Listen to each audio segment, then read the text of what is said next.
I don't know how Yes, to. it is usually on. I have to turn that on?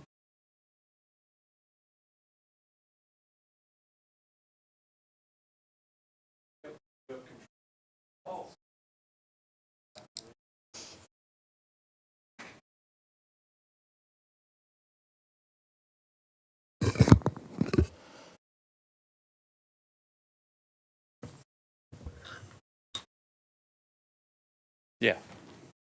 And that display isn't on either. What do you display up there? Not sure. All of you guys. I don't. Football game doesn't start till 7. Right, right. I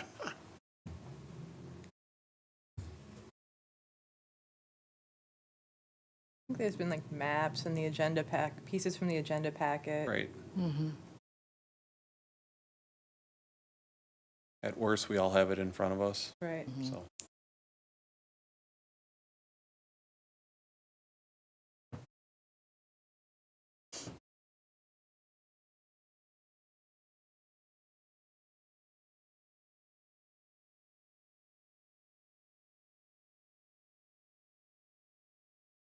Ever get an audience? Sometimes. Or, Yeah. I suppose, controversial things. Oh, yeah. I'm waiting. That'll be fun. I hope I'm not leading the meeting when that happens because Yeah. Chris is so good at that stuff. All right, we should be good, yeah, whenever. I'll call him and I'll get that. Okay. Right. Well, good afternoon and welcome to the September 11th, 2023 City of New Ulm Park and Rec Commission meeting. Let's start with a roll call of commissioners and staff to my right. Please state your names. Cheryl Corman, staff. Kurt Johnson. Bev Lunenberg. Jim Bastian. Joey Schugel, staff. And I'm Amy Johnson. Approval of agenda, number 3. So I'm looking for a motion to approve the agenda. Do I have a motion? So moved. Do I have a second? Thank you. All those in favor say aye. Aye. All right, motion has carried. We are moving on to 4.1, approval of the minutes. The next item of our agenda is to approve our minutes. And since there was no August 2023 meeting, we are looking for a motion to approve the July 10th, 2023 regular meeting minutes. Do I have a motion? I'll make a motion to approve the minutes Second. from July. All right, any discussion? All right, a motion has been made and seconded to approve the July 10th, 2023 minutes. All those in favor say aye. Aye. Opposed? All right, motion carries.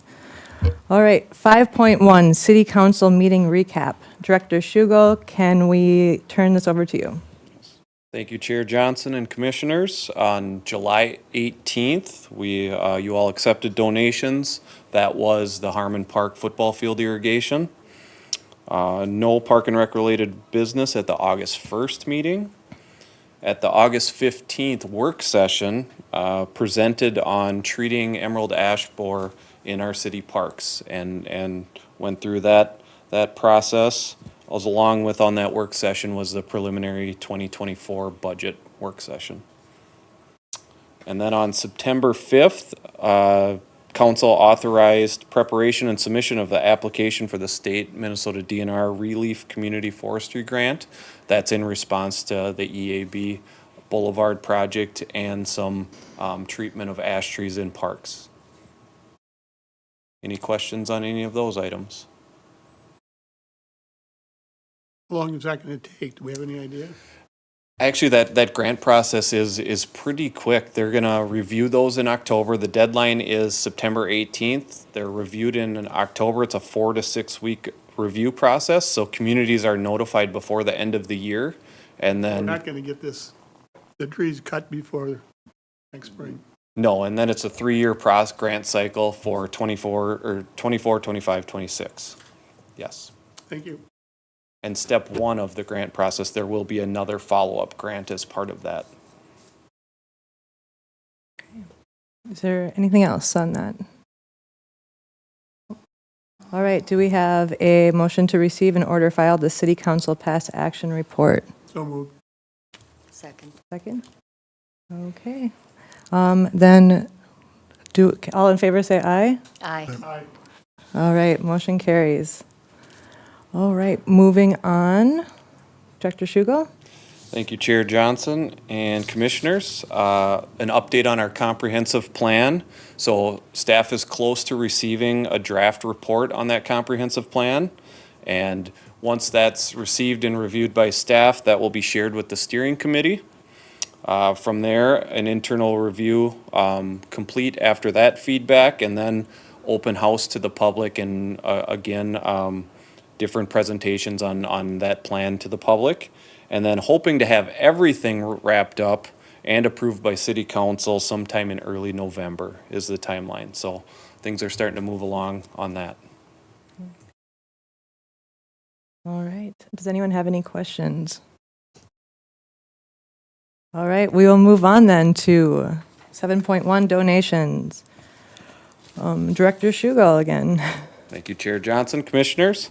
So looking for acceptance of donation from Patricia Hala at 416 Burnside Street Southeast in Sleepy Eye of $2,700 for a memorial bench honoring Lori Brandel. And this bench would be placed at North Park, kind of near that lower playground area, kind of near the shelter. And Teresa Seidel.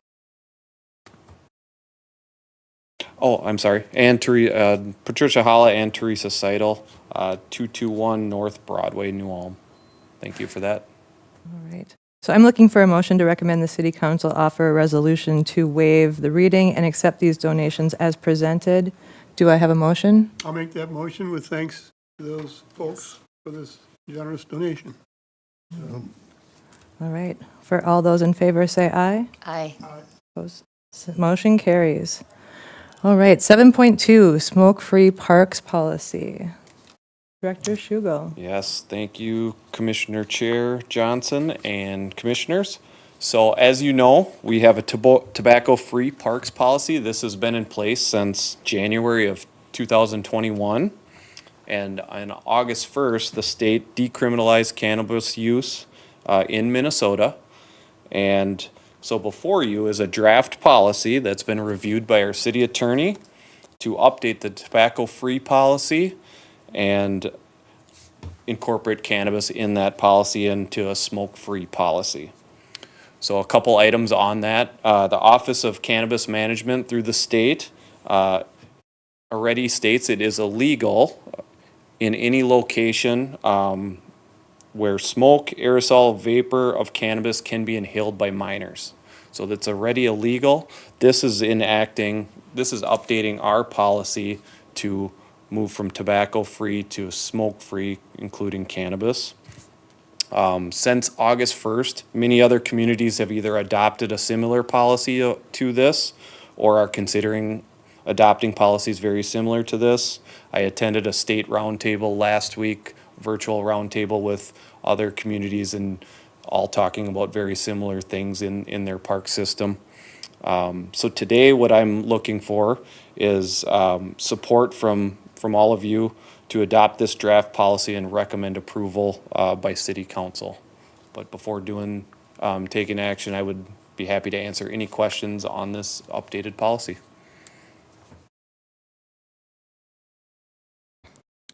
With no questions, do I have a motion to support adopting and passing this policy on to city council? I'll make, All right. All in favor, say aye. aye. All right. With that, motion carries. And then we go on to the draft prescribed grazing ordinance, 7.3. Director Shugo. Thank you, Chair Johnson, Commissioners. So this is included in your packet this month as a draft policy. Our city planner, John Nisley, has been working on this to introduce a draft ordinance to city council. And the reason this is included in your packet this evening is this policy on goats, and particularly managed grazing areas, could be an effective tool in our invasive species management throughout the city. And that includes some city, either parkland or spaces that we manage internally with our department. Along with, residents would have the opportunity to follow this ordinance if they so choose. So, the plan, our city planner, plans to bring this to city council in the near future. Today, we would be looking for support from the commission, just to, give approval to this if you so choose. Again, happy to answer any questions though that you may have on this ordinance. Have we used goats before? We have not had this in our city code. So yeah, and again, this is something that other communities are starting to use, and it's starting to become more popular. If you've, all of you, if you've been aware, the DNR has used this at Flanders State Park particularly, as well as other areas around the state, and can be an effective management tool if you've seen some of those areas where they've had goats. All right, so can we get a motion to support the ordinance and pass on to city council? I'll make that motion. I'll second. All right, all in favor, say aye. Aye. All right, with that, motion carries. We are moving on to 8.1, the department activity report. Director Schugel? Yes, thank you, Chair Johnson. Commissioners, it feels like July was a very long time ago.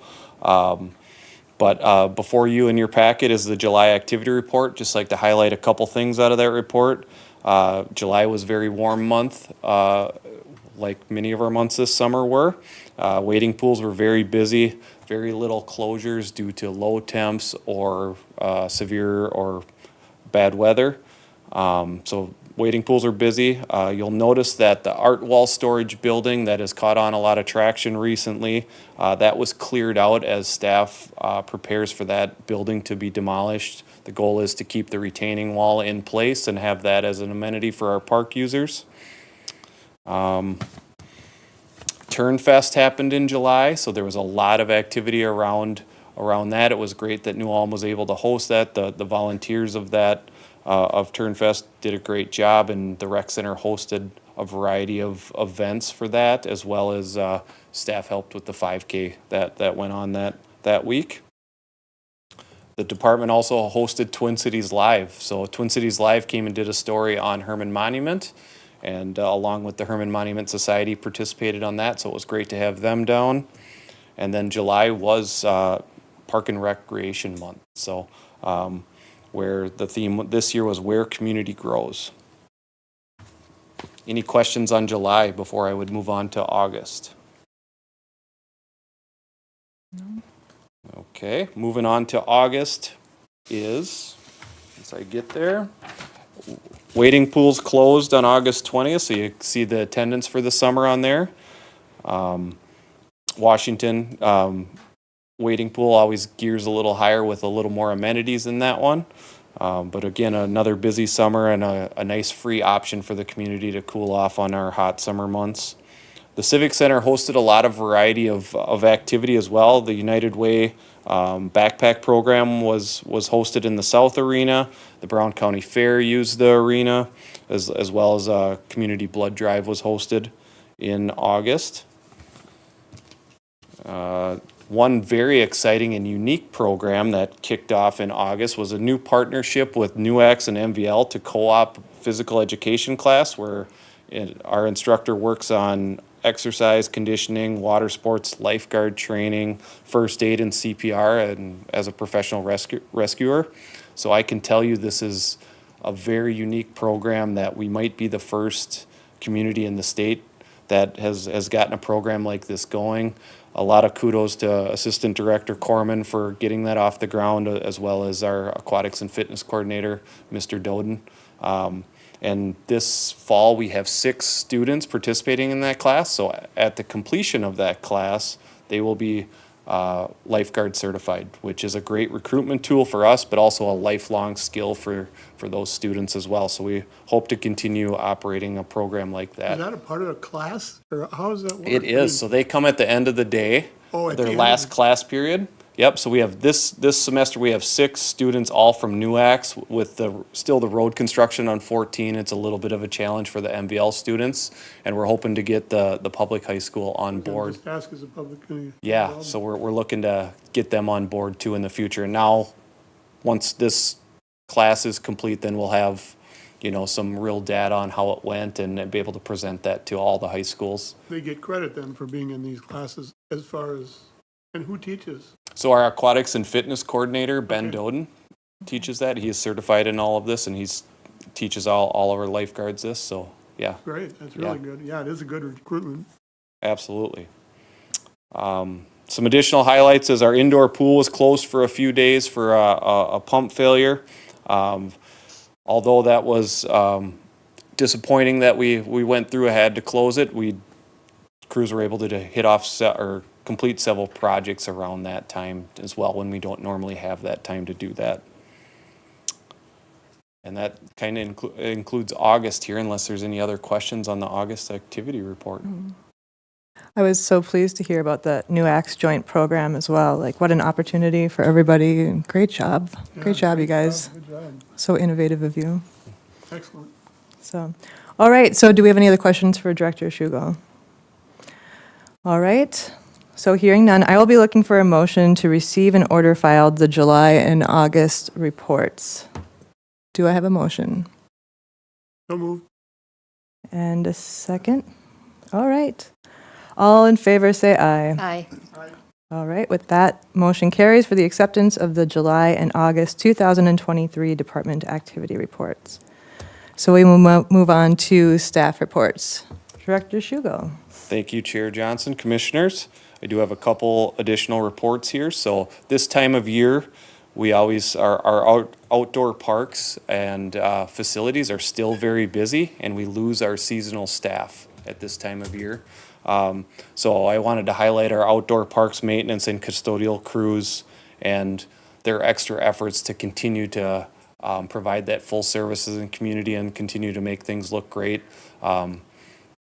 They're asked to do a lot this time of year, and depending on, we have that week of rain and everything all of a sudden grows really quickly, and just keeping up with mowing and staff being versatile to be able to do a lot of different things out there. So thank you to those staff.